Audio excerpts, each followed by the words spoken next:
বাবা আমি বাইরে বন্ধুদের সাথে খেলতে যাচ্ছি। আচ্ছা বাবা যাও, কিন্তু যাওয়ার আগে 4 বার আয়াতুল কুরসি পড়ে যেও। আচ্ছা ঠিক আছে বাবা।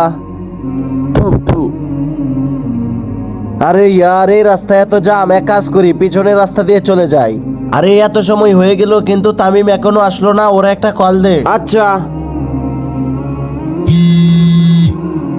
আরে তামিম কই তুই? তোর জন্য অপেক্ষা করতেছি। তোর আসতে আর কতক্ষণ সময় লাগবে? একটু তাড়াতাড়ি চলে আয় না ভাই। আচ্ছা ঠিক আছে। কিরে তামিম তুই এতক্ষণ কোথায় ছিলি? তোর জন্য এতক্ষণ ধরে অপেক্ষা করতেছি। হ্যাঁ কোথায় ছিলি রে তুই? আরে আব্দুল্লাহ রাস্তার মধ্যে জাম ছিল, যার কারণে আমি গুরুস্থানের রাস্তা দিয়ে এসেছি। আরে তোর কি মাথা নষ্ট হয়ে গেছে? তুই ওই রাস্তা দিয়ে কেন আসলি? আমি তো শুনেছি ওই রাস্তার মধ্যে শয়তান থাকে, তোকে কিছু করেনি তো? না আতিকুল কিছু হয়নি, কারণ আমি ঘর থেকে বের হওয়ার সময় 4 বার আয়াতুল কুরসি পরে বের হয়েছি। এর ফলে শয়তান আমার কোনো ক্ষতি করতে পারবে না। আর তোমরাও শোনো, ঘর থেকে বের হওয়ার সময় আয়াতুল কুরসি পরে বের হবা, তাহলে তোমাদের শয়তান কোনো ক্ষতি করতে পারবে না।